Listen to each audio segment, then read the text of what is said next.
তোমার এটা কত নম্বর স্টার পরিবার অ্যাওয়ার্ড? স্টার পরিবার অ্যাওয়ার্ড এটা নিয়ে বোধহয় 4-5 নম্বর হবে।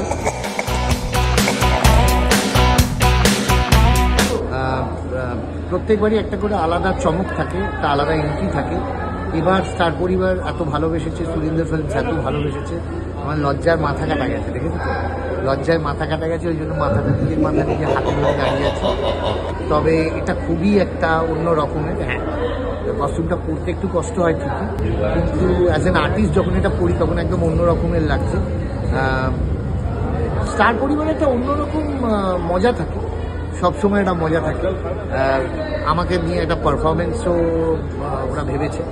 এখন বেশি কিছু বলবো না, তবে থ্যাংক ইউ সুরেন্দ্র ফিল্মস, প্রত্যেকবার যেভাবে আমার সঙ্গে কোঅপারেট করে অ্যাজ অ্যান আর্টিস্ট। আজ বলে নয়, স্টার জলসা অ্যাওয়ার্ড বলে নয়, প্রথম থেকে আমাদের যখন স্ট্রাগলিং পিরিয়ড থেকে যেভাবে আমাদের সঙ্গে আছে। Thank you so very much. Thank you রানে।